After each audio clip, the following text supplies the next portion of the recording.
Le hard discount, je vous le disais tout à l'heure, n'est plus un phénomène qui s'adresse uniquement aux catégories les plus pauvres. Bien sûr, les plus démunis y ont recours par nécessité, mais le phénomène, parti d'Allemagne il y a 10 ans, s'étend maintenant à l'ensemble des catégories sociales dont les modes de consommation ont changé. Moins de dépenses pour les produits courants, mais peu de limites pour les achats plaisir, avec en toile de fond l'impression de devenir un consommateur plus malin, se laissant moins piéger par le pouvoir des marques.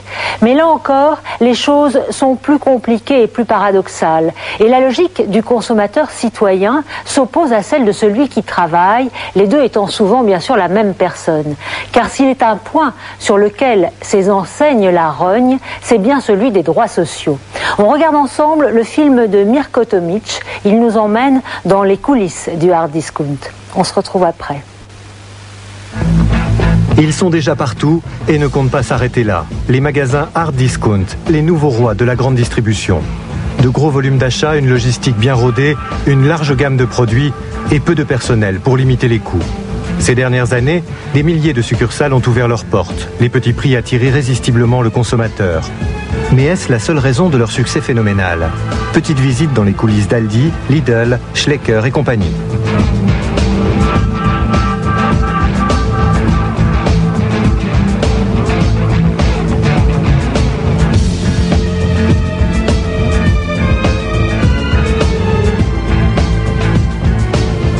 Une manifestation devant un supermarché, voilà qui est inhabituel.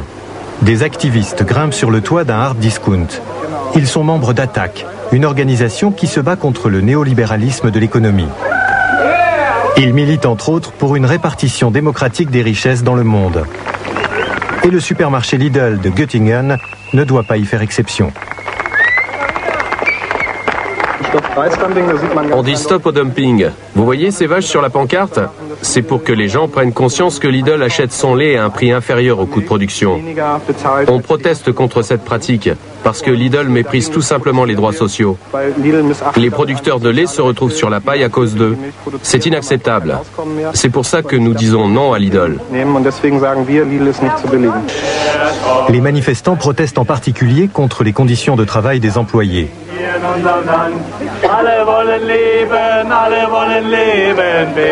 La police a été prévenue, mais se tient à l'écart. Das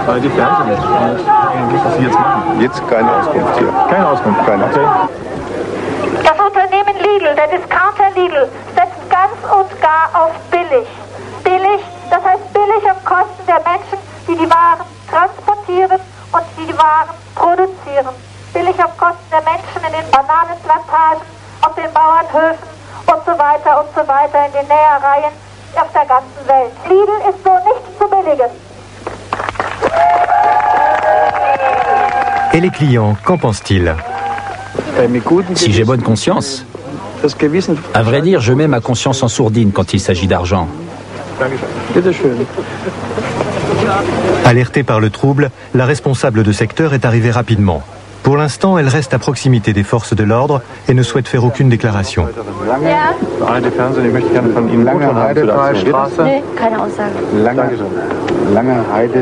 45 minutes plus tard, la manifestation touche à sa fin. À leur descente du toit, les 3 militants sont applaudis par leurs camarades, tandis que les policiers relèvent les identités.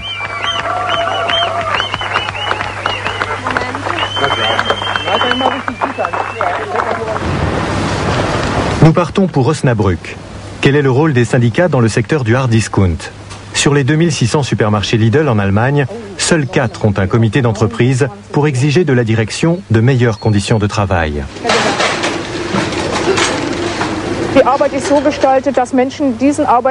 La charge de travail est telle que les employés ne tiennent pas longtemps à leur poste.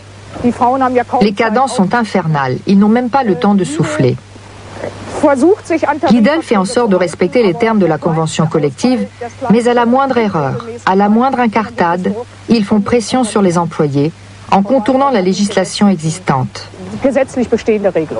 Une vendeuse du magasin est autorisée à nous parler. Pourquoi est-ce qu'il n'y a pas de comité d'entreprise chez Lidl? Ça, il faudrait le demander à Lidl. Je ne peux pas vous répondre. C'est comme ça, c'est tout. Les syndicats critiquent particulièrement les mauvaises conditions de travail chez Lidl. Qu'est-ce qui est bon, qu'est-ce qui est mauvais, qu'est-ce qui est rapide, qu'est-ce qui est lent?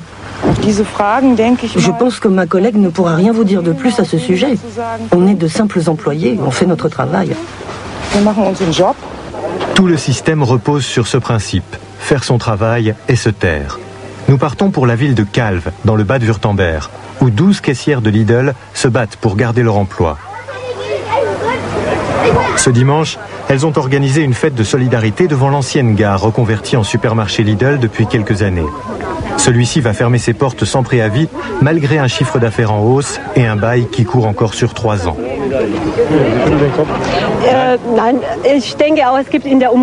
Dans le secteur, il y a beaucoup d'autres magasins qui sont plus petits, plus récents et qui ne rapportent aucun bénéfice. Par exemple, Anna Gold. Des supermarchés Lidl? Oui, des Lidl. Si on prend en compte les charges des salariés, comme le fait toujours Lidl, ils n'atteignent pas le chiffre d'affaires demandé.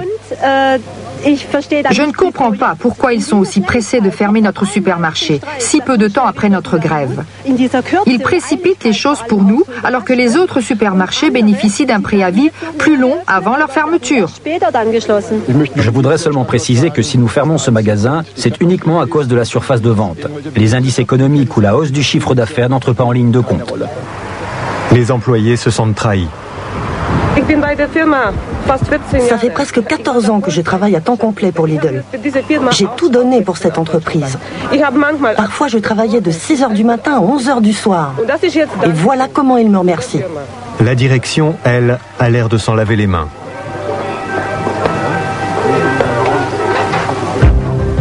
Autre cas, Gabrielle Reze, que nous accompagnons au tribunal d'instance d'Hanovre.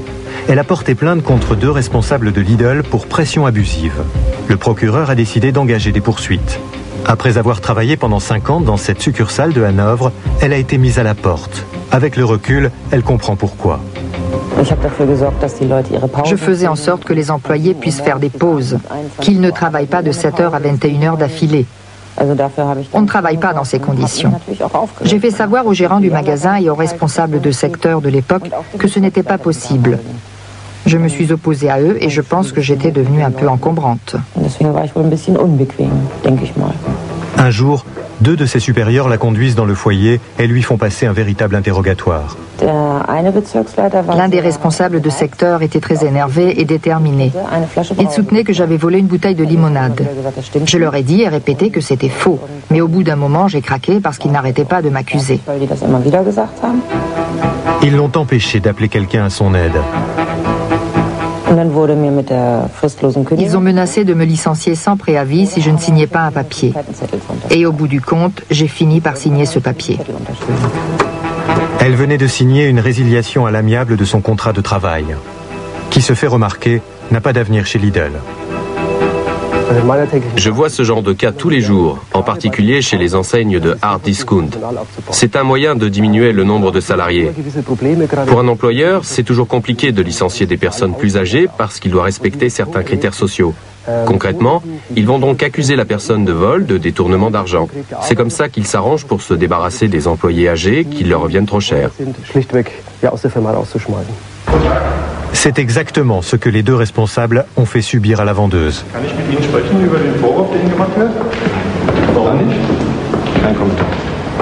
Elle s'est sentie complètement seule, à la merci des 2 hommes. Sans aucun témoin ni aucune assistance extérieure. Les 2 accusés, eux, ne seront pas seuls face au juge. Lidl a engagé des avocats de renom pour les défendre.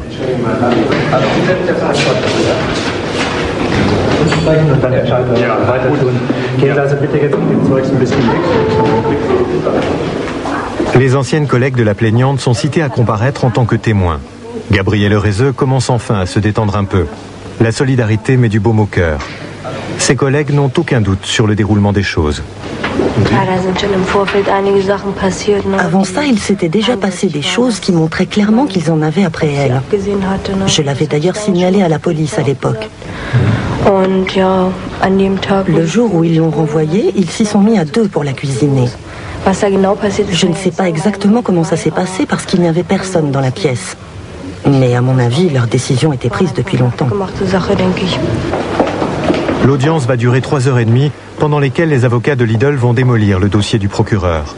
Celui-ci finit par être à bout d'arguments. Les deux responsables de secteur sont acquittés. De toute évidence, le hard discount ne regarde pas à la dépense quand il s'agit de se défendre en justice. Quelle qu'en soit l'issue, ces procès restent encore très exceptionnels. Les employés, pour la plupart des femmes, sont prêts à tout accepter pour garder leur emploi. Et ceux qui savent jusqu'où l'entreprise peut aller préfèrent se taire. Depuis 1972, le siège de Lidl se trouve à Neckarsulm. Le bâtiment est à l'image des magasins, plutôt laid mais fonctionnel. Le groupe industriel regroupe 600 entreprises distinctes, la plupart sous forme de sociétés en commandite. Il existe plusieurs fondations Lidl qui elles-mêmes détiennent des parts dans les entreprises du groupe. On compte plus de 6000 succursales Lidl dans 23 pays, avec plus de 80 000 salariés au total. Le fondateur de cet empire s'appelle Dieter Schwarz. Il n'accorde aucune interview. Notre demande sera rejetée comme toutes les autres. Retour à Calve. Lidl a fini par fermer sa succursale. Les serrures ont été changées en pleine nuit. Les clients comme les employés n'ont d'autre choix que de rester dehors. L'entreprise a fini par imposer sa loi et un plan social a été conclu au dernier moment. Des solutions sont proposées aux employés. Ils ont le choix entre un poste dans une autre succursale ou une indemnité de licenciement. Et voilà comment se règle la question du comité d'entreprise. Les grandes enseignes allemandes de hard discount ont exporté leur système en France, où elles connaissent aujourd'hui un essor considérable.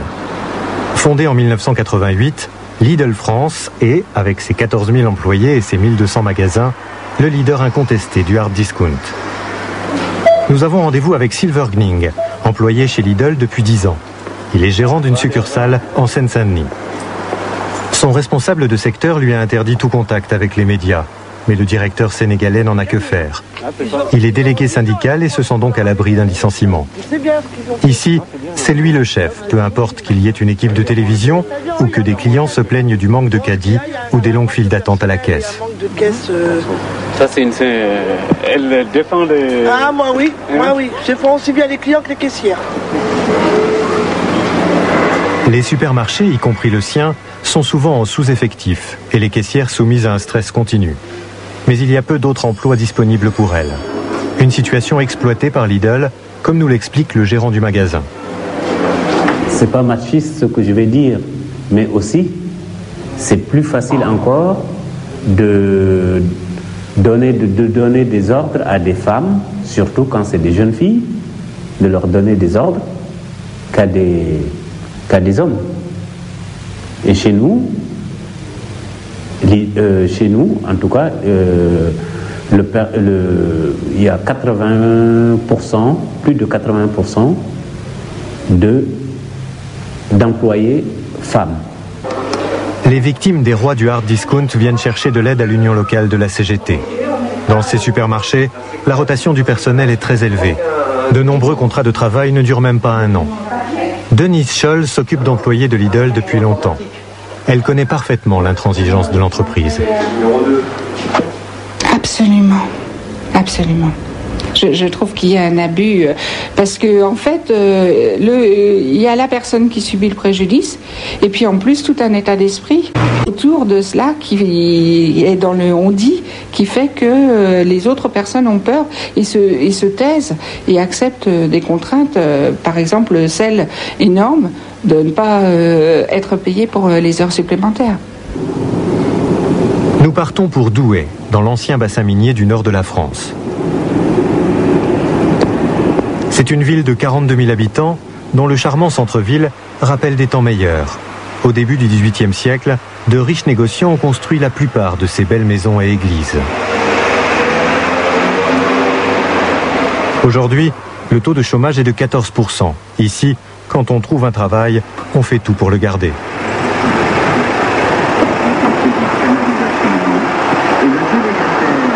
Nous voulons en savoir plus sur une autre société venue d'Allemagne, Aldi, le pionnier du hard discount.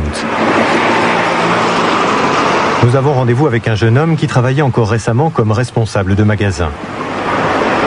Il accepte de nous raconter son expérience à la condition de rester anonyme. Je commençais par exemple Un peu plus tôt, on n'avait pas le droit, mais je commençais un peu plus tôt dans mon magasin. J'étais là à quelquefois 7h30 ou 8h du matin, sachant que j'avais déjà mon responsable de secteur qui venait déjà pour faire un contrôle le matin pour mon coffre, pour dire des choses qui n'allaient pas, que mon magasin était sale, il trouvait toujours quelque chose à dire. Je l'avais quelquefois même encore entre midi pour encore démigrer mes choses que je n'avais pas, que j'étais un nul, on m'a même dit que j'étais un feignant, que j'avais rien à voir à faire ici, qu'il fallait que je parte. Nous allons rencontrer les délégués CGT. Dans la région, plus de 900 personnes travaillent pour Aldi et un tiers d'entre elles est syndiqué, ce qui est plutôt un bon résultat. Il est évident que les méthodes du hard discount ont poussé certains de ses employés à se syndiquer. Car depuis qu'Aldi s'est établi ici il y a 8 ans, les problèmes s'enchaînent. Les responsables d'Aldi ont été étonnés par la détermination du syndicat. Et pourtant, ils continuent à mener la vie dure aux délégués, même si c'est de façon plus subtile qu'auparavant. Ils font attention à ce qu'on dit et attention à ce qu'on fait dans l'entreprise. Dans le même temps... Voici le siège français d'Aldi. Les nombreuses voitures haut de gamme garées devant la porte laissent penser que des cadres supérieurs sont présents. Mais personne n'accepte de parler devant la caméra. Seul un employé vient nous expliquer rapidement que chez Aldi, on n'accorde aucune interview sur le sujet. Puis, nous sommes priés de partir. Retour en Allemagne. Le travail à la dure semble être la norme dans tous les pays où Aldi est implanté. Ici, à Munich, des employés ont voulu créer un comité d'entreprise. Selon la législation allemande du travail, c'est un droit garanti aux employés. Ils nous expliquent qu'ils voulaient faire valoir leurs droits. La réaction du discounter ne s'est pas fait attendre. La direction a affrété des taxis pour que les vendeuses puissent se rendre à une réunion d'entreprise. Au préalable, chacune d'entre elles a eu un entretien avec son supérieur. La méthode a porté ses fruits. Seules 3 personnes sur plus de 50 ont voté en faveur du comité d'entreprise. Le directeur régional d'Aldi n'a pas souhaité faire de commentaires.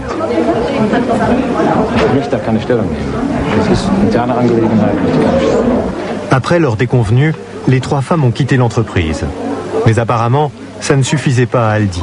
Dans son édition régionale, le Süddeutsche Zeitung a rendu compte de toute l'histoire en détail et de façon objective. Là aussi, la réaction d'Aldi n'a pas tardé.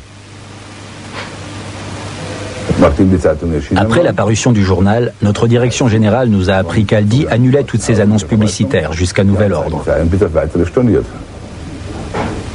Ça équivalait à quelle somme? Ça devait faire environ 1 million d'euros. On ne sait pas le montant exact parce qu'on applique des réductions et des majorations. Mais il y avait au moins 6 zéros et par les temps qui courent, c'est loin d'être négligeable. Le journal ne s'est pas laissé intimider et a continué ses reportages. Conséquence, un boycott de 18 mois. Depuis, la parution des annonces a repris. Aldi est une entreprise privée. Ils ont parfaitement le droit de décider de ne plus mettre d'annonces.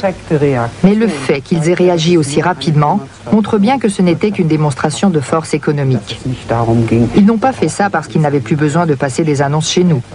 Ils ont agi ainsi en représailles à un reportage négatif ou critique sur leur compte.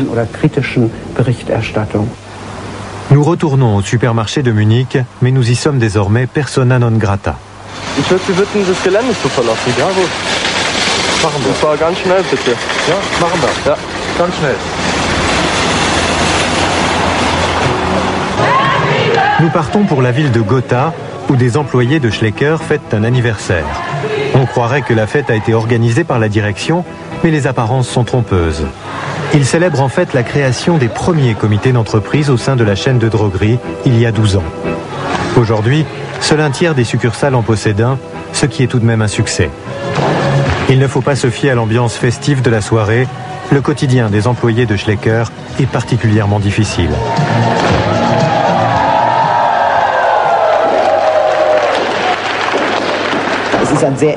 Schlecker fonctionne selon un système très strict de règlement et de contrôle, dont les femmes sont prisonnières, car ce sont majoritairement des femmes qui travaillent dans leur magasin. On ne leur demande pas de penser par elles-mêmes, mais de faire ce qu'on leur dit. Les contrôles sont très sévères. Le moindre écart, aussi petit soit-il, est prétexte à un rappel à l'ordre ou à une sanction disciplinaire. L'entreprise a été fondée par le père d'Anton Schlecker, un maître boucher d'Ehingen. Son fils, boucher lui aussi, a su tirer profit de la suppression des contrats liant les distributeurs aux fabricants d'articles de droguerie. Aujourd'hui, il emploie 40 000 personnes. Mais dans les magasins sans délégué syndical, les pressions exercées pour diminuer les coûts et faire des économies sont très fortes.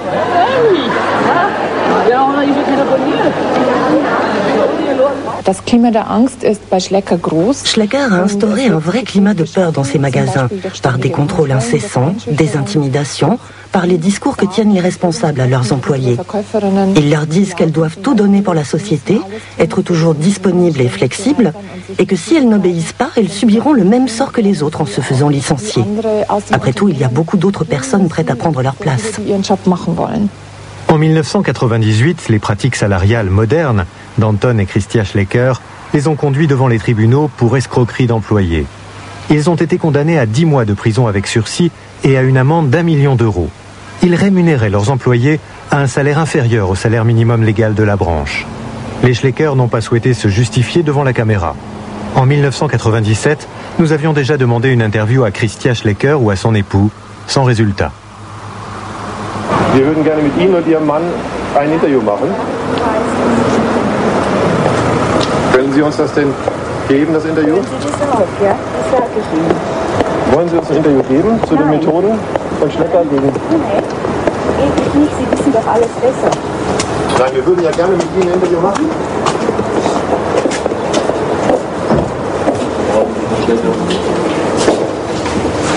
Meine Herren, darf Sie bitten, das Haus nicht zurücktreten. Avec un patrimoine estimé à 1,15 milliard d'euros, les Schlecker font partie des plus grandes fortunes d'Allemagne. À Ehingen, ils se sont barricadés dans une propriété de plusieurs milliers de mètres carrés. C'est la rançon du succès. De toute évidence, ils tiennent à leur propre sécurité. Celle de leurs employés, en revanche, semble être le cadet de leurs soucis. Statistiquement, une agression se produit chaque jour dans un magasin Schlecker. Nous rencontrons une victime qui a souhaité rester anonyme. C'était le soir, il faisait déjà sombre. J'étais dos à la porte en train de ranger les rayons. Quand je me suis retournée, il y avait 2 personnes devant moi, une arme à la main. Ils ont hurlé qu'ils voulaient l'argent de la caisse. Dans cette situation, vous êtes incapable de réagir ou de réfléchir, vous faites ce qu'ils demandent. Vous attendez que ça se termine, en priant pour qu'ils vous laissent tranquille et ne vous fassent pas de mal. À l'heure actuelle, les demandes d'aide psychologique pour les victimes restent sans réponse. Si elles ne s'en remettent pas, elles n'ont qu'à changer de travail. C'est toujours un problème de moins pour Schlecker. Il ne fait aucun doute qu'à cause de leur système de fonctionnement, les magasins Schlecker sont une cible favorite pour les braquages et les vols. On a fait des enquêtes, à Hambourg par exemple, qui le confirment. Il me semble que c'est la même chose à Berlin. Dans la capitale, il y a eu et il y a encore des braquages en série de magasins avec un seul employé, qui n'a donc aucun moyen de se défendre.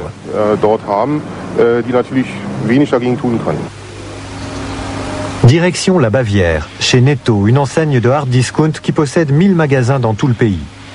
Rien qu'en Allemagne, Netto emploie 19 500 personnes.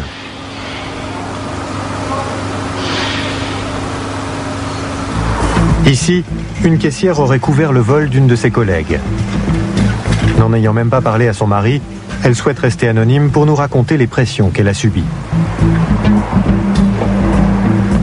Il répétait « Dites-nous la vérité ». Ils n'ont pas arrêté de me harceler, je n'ai pas eu le droit de téléphoner. Avec le responsable de secteur, ils m'ont emmené chez le notaire. En fait, les formulaires étaient déjà remplis. Sous la pression de son chef et du notaire, elle reconnaît officiellement une dette de 5 000 € avant de reprendre ses esprits. Une dette qu'elle va éponger avec difficulté pendant plusieurs années. Comment en est-on arrivé à une telle somme ?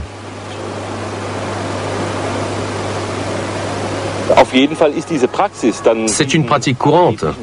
Il gonfle le montant des dommages soi-disant subis par l'employeur pour arriver à des sommes astronomiques. C'est une pratique qu'on rencontre régulièrement et dans certaines sociétés, on peut même dire que c'est systématique. J'étais dans un tel état de choc que j'aurais signé n'importe quoi. J'aurais même signé mon arrêt de mort pour pouvoir sortir de ce bureau. Comment peut-on être effrayé à ce point dans le bureau d'un notaire ? Nous demandons au président de la Chambre des notaires du Bade-Wurtemberg ce qu'il pense de ces méthodes. Si quelqu'un est visiblement escorté sous la contrainte chez un notaire et que celui-ci doit rédiger un acte notarié sur le champ, sans même qu'un rendez-vous ait été pris, il est évident que ce n'est pas normal. Les règles de procédure ne sont pas respectées, ce qui est contraire à la dignité de la profession. Mais certains notaires sont complices de ces agissements. Dans ce genre de situation, toute personne censée, à plus forte raison un notaire, devrait se rendre compte qu'il se passe quelque chose d'anormal. Et pourtant, on constate que ça arrive fréquemment. Certains notaires acceptent ces méthodes. Citez-moi un seul métier où il n'y a pas de mouton noir. Le notaire a beau avoir bonne réputation, il y en a aussi chez nous. C'est normal. Au siège de Netto en Bavière, le directeur du personnel, Franz Preuls, ne souhaite pas faire de déclaration officielle devant la caméra.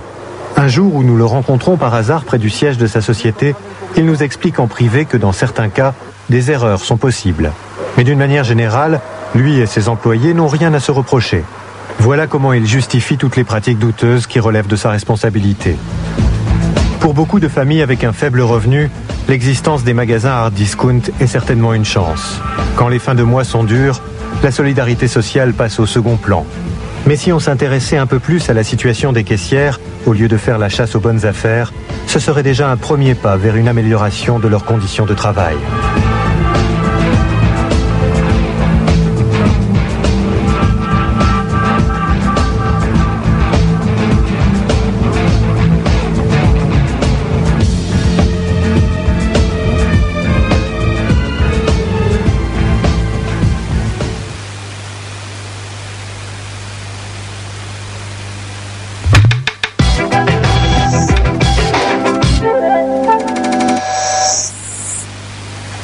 La recherche du prix le plus bas, on vient de le voir, n'a qu'un rapport très lointain avec les droits sociaux. Un rapport assez lointain aussi avec le respect de l'environnement et un rapport encore plus lointain avec le bien-être, productivité oblige, des animaux que nous mangeons. Car une chose est claire, avant d'être en barquette au prix le plus bas, les poulets, les vaches et les cochons n'ont pas passé leur vie à gambader dans les pâturages. Les défenseurs des animaux s'en émeuvent, les tenants du bon goût s'en indignent et ceux qui ne peuvent faire autrement continuent d'acheter leur poulet en barquette. Un chiffre quand même avant de regarder le film de Christian Rode, celui de la consommation de viande en Europe. Il est de 90 kilos par an et par personne. L'animal marchandise, c'est le titre de ce film. À tout à l'heure.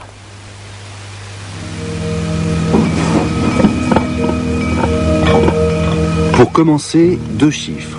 En Allemagne, on consomme chaque année 2 300 000 tonnes de viande et on produit 29 milliards de litres de lait. Mais d'où cela provient-il? De cochons heureux et de vaches à tâches? Aurions-nous oublié comment notre repas quotidien est assuré?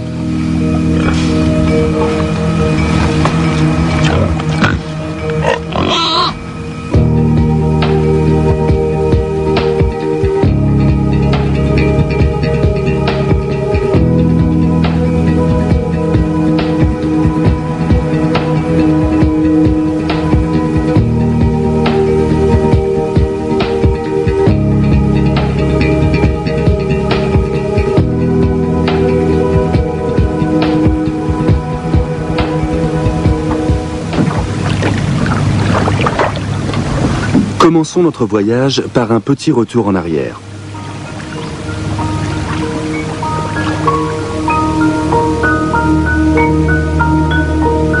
En 1979, Asleben, petit village de Mecklembourg-Poméranie d'une centaine d'âmes, accueille de nouveaux habitants.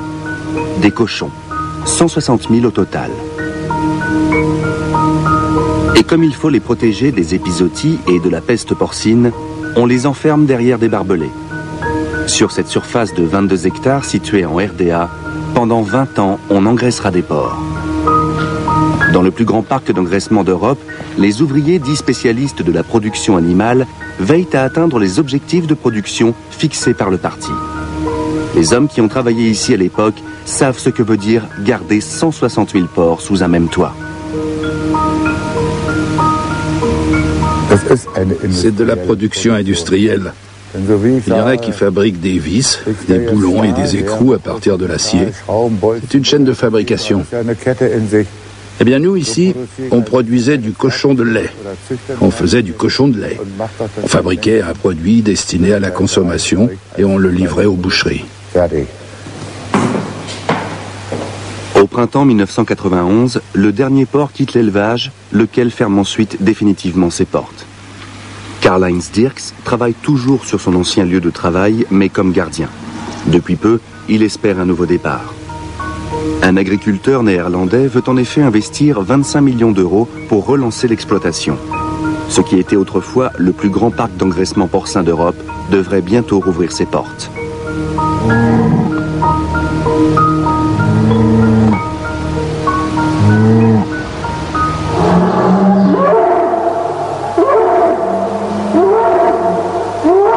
Ces taureaux sont triés sur le volet. Triés sur le volet afin d'augmenter, grâce à leur vigueur, la production laitière mondiale. Avant le travail, Robinson a droit à sa petite séance d'UV. Les éleveurs le savent, la chaleur augmente la libido.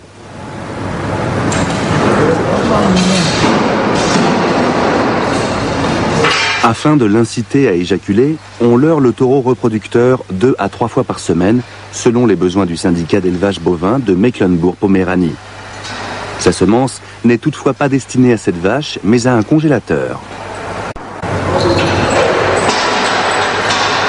Heureusement pour les éleveurs, les taureaux se laissent berner assez facilement. Au dernier moment, la croupe d'une vache en chair et en os est remplacée par un flacon en plastique.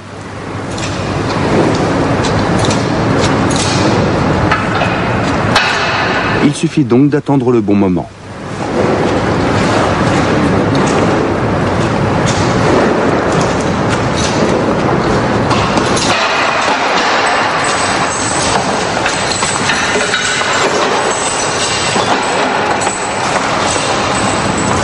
Avantage de ce procédé bien peu érotique, le sperme ainsi collecté a une durée de conservation quasiment illimitée et peut être expédié dans le monde entier.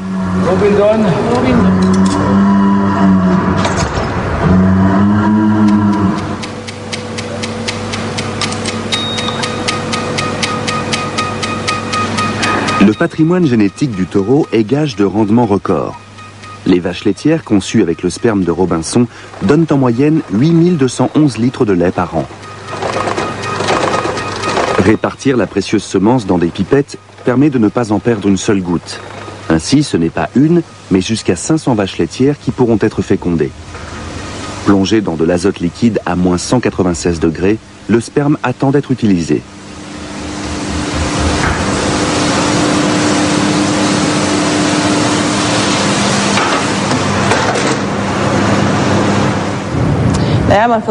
On essaie de sélectionner des patrimoines génétiques performants, avec des taureaux qui transmettent un rendement laitier élevé, ainsi que des composants de qualité. Les taureaux les plus performants peuvent engendrer jusqu'à 115 000 vaches laitières. 115 000 vaches laitières réparties dans le monde entier. Le sperme des taureaux de Mecklembourg-Poméranie est expédié jusqu'au Chili. La vétérinaire connaît depuis longtemps les qualités de Robinson. En guise de récompense, notre taureau a même droit à un petit tour dehors.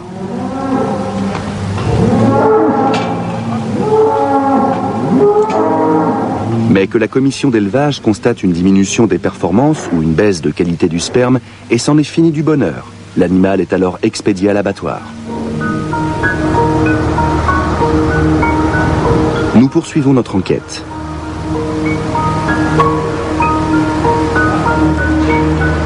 Des truies hybrides de type Camboro 12 sont en route pour le travail. Leur mission, donner naissance à des porcelets. Quiconque entre dans la porcherie doit auparavant prendre une douche, seul moyen d'assurer aux producteurs que ces animaux ne mourront pas d'une maladie venue de l'extérieur.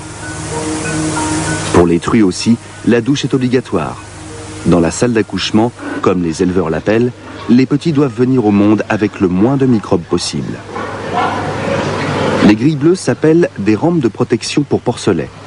520 truies y sont attachées afin qu'elles n'écrasent pas leurs petits après la mise bas. Les défenseurs des animaux parlent de mauvais traitements. Les éleveurs, quant à eux, affirment que c'est pour le bien des porcelets. Ici, 1200 petits cochons sont produits chaque semaine. Les éleveurs s'assurent que les truies sont dans les temps, frictionnent les nouveau-nés afin d'activer leur respiration et font tout le nécessaire pour que le porcelet devienne plus tard une escalope convenable, notamment en leur coupant la queue et les testicules. La castration du porcelet a lieu pendant la première semaine de vie. Chez nous, ça se fait généralement entre le 4e et le 7e jour. On écourte également sa queue afin de prévenir le cannibalisme dans les parcs d'engraissement. C'est une mesure qui s'avère plus qu'indispensable. Mais sinon, on laisse le porcelet à l'état naturel. Tout aussi naturel est le fait de lui ôter les canines dans les premières semaines d'existence. C'est qu'il faut éviter que les porcs ne se mordent entre eux quand ils auront grandi.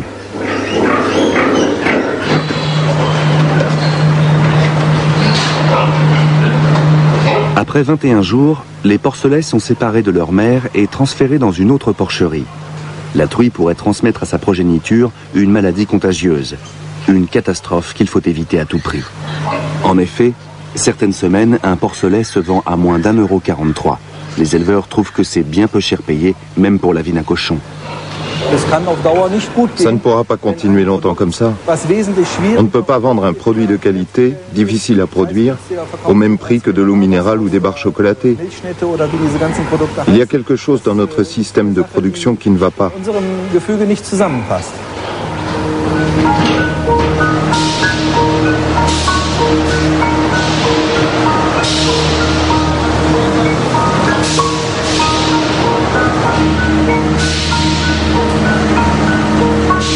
5h30 du matin. Le responsable de chaîne de l'entreprise Premium Fleisch AG commence sa journée.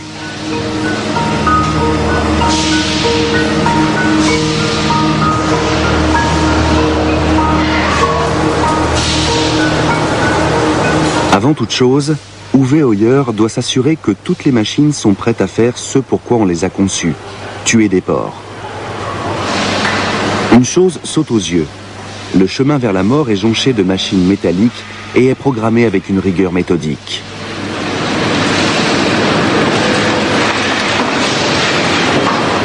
Comment en serait-il autrement quand on abat 17 000 animaux par semaine ? Une fois tués, les porcs sont douchés, puis ils passent par cette machine avant d'arriver sur cette table, où on les étend en leur coupant les tendons. Les carcasses sont ensuite suspendues et passent au-dessus d'un appareil, l'autofoam. Enfin, ils repartent par là et sont lavés. Dernière chose que Hoyer doit vérifier, le dispositif d'anesthésie. L'époque où les porcs recevaient un coup de hache sur le crâne est révolue depuis longtemps. Les porcs d'aujourd'hui sont gazés au dioxyde de carbone dans un paternostère, un monte-charge à course continue.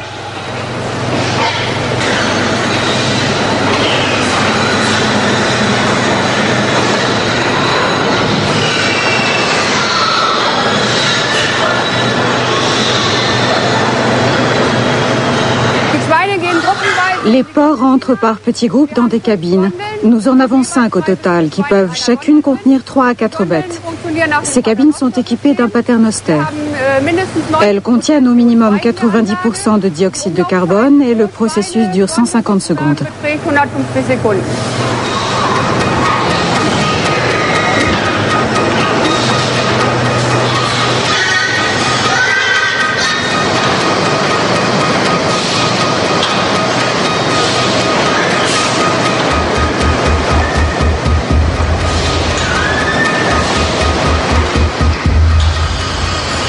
Ce dispositif dernier cri fonctionne sans faille.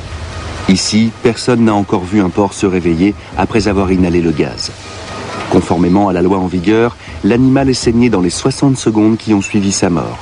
Ce n'est qu'à partir de ce moment-là que la législation allemande considère l'animal comme mort.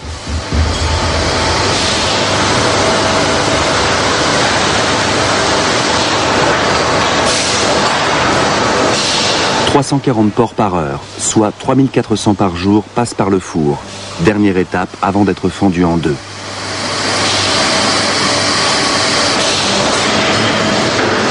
Une fois les soies du porc brûlées, les carcasses sont découpées au rythme des machines.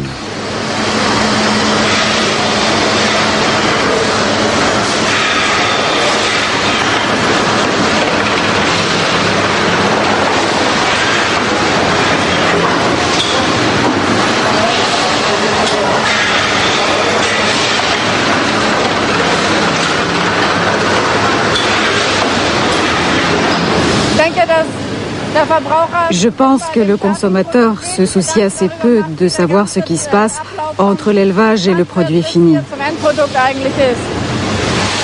De toute évidence, la viande ne pousse pas dans les barquettes en polystyrène des supermarchés. Elle provient d'animaux vivants qu'il faut tuer pour que le rôti puisse être servi à table. L'entreprise Premium Fleisch de Zeven transforme à elle seule 1 200 000 porcs par an.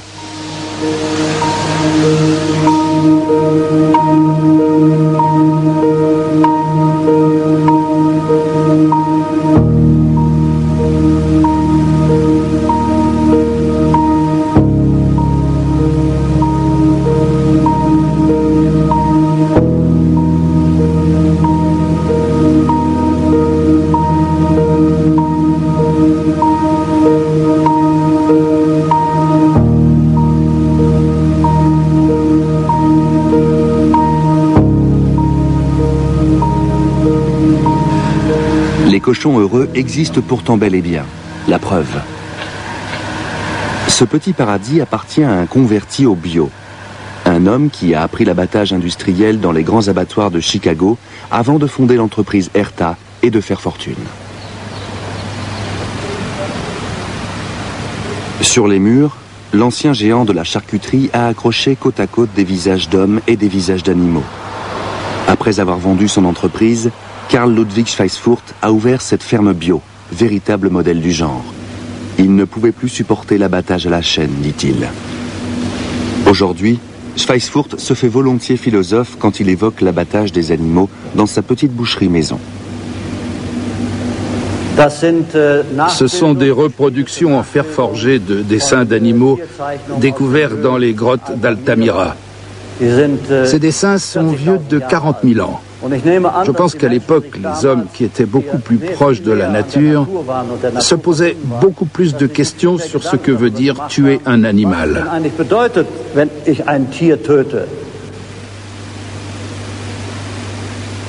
Quant à savoir si les animaux voient la différence, je ne sais pas. Et nous ne le saurons jamais. En tout cas, mes bouchers qui y consacrent 2 heures par jour tous les matins le font avec une approche différente et avec plus de considération envers l'animal. Il est vrai que les cochons de M. Schweissfurt peuvent s'ébattre à loisir et disposent de plus de place que dans la plupart des porcheries allemandes. Sans compter qu'il n'y a pas ici de truies attachées dans leur box. Bref, de quoi donner bonne conscience aux citadins. Toutefois, les éleveurs industriels pourraient répliquer que c'est peut-être un peu trop d'efforts pour des cochons qui, de toute façon, finiront comme leurs congénères à l'abattoir. Derrière tout ça, il y a l'idée que l'animal est une chose. Or, dans notre conception occidentale, les animaux sont des créatures comme nous. C'est d'ailleurs inscrit dans la loi allemande de protection animale. Ce sont des créatures tout autant que nous, et on ne peut leur infliger sans raison tant de souffrance. Les animaux ne sont pas des choses, ce sont des êtres vivants, comme nous.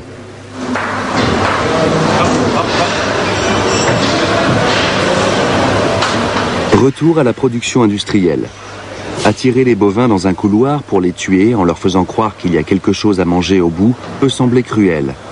Pourtant, l'électrode nasale qui a remplacé le pistolet d'abattage constitue la méthode la plus moderne de mise à mort.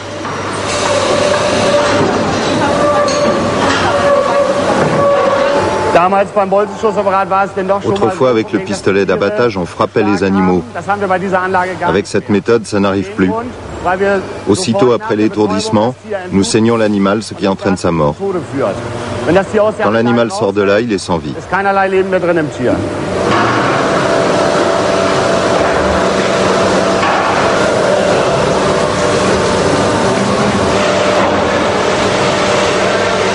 Selon l'Institut allemand de recherche sur la viande de Kulmbach, l'abattage des bovins par électrochoc est actuellement la méthode la plus respectueuse des animaux.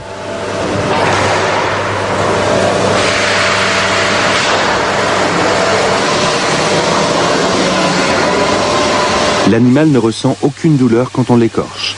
Les amateurs de rôti ne doivent pas verser dans la sensiblerie.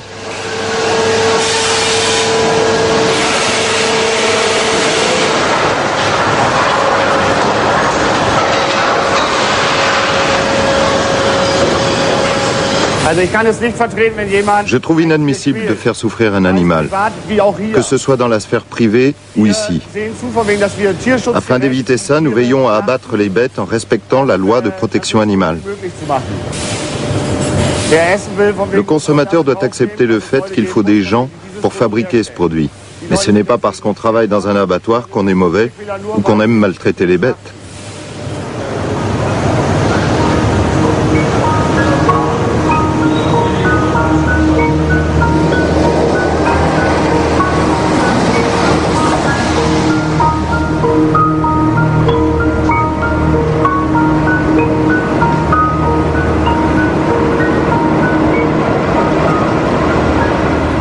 Jour de livraison au parc d'engraissement. 26 millions de porcs vivent en Allemagne, mais généralement, nous ne les rencontrons que sous forme d'escalopes panées dans nos assiettes. Suivre ces animaux va nous permettre de savoir comment la viande est produite.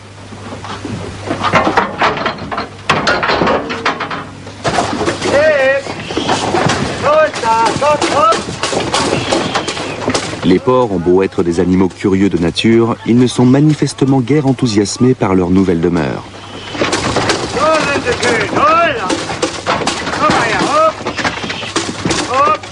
Pour l'éleveur, il est surtout important que le compte y soit.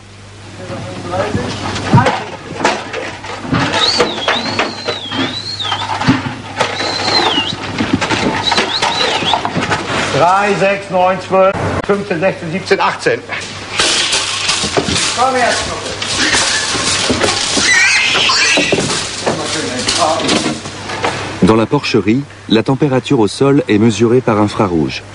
La température optimale d'acclimatation est de 22 degrés. Le plancher ajouré en béton permet d'évacuer les excréments.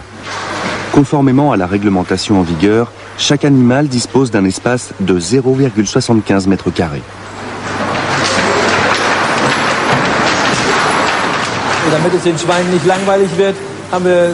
Afin qu'ils ne s'ennuient pas, nous mettons des jouets à leur disposition.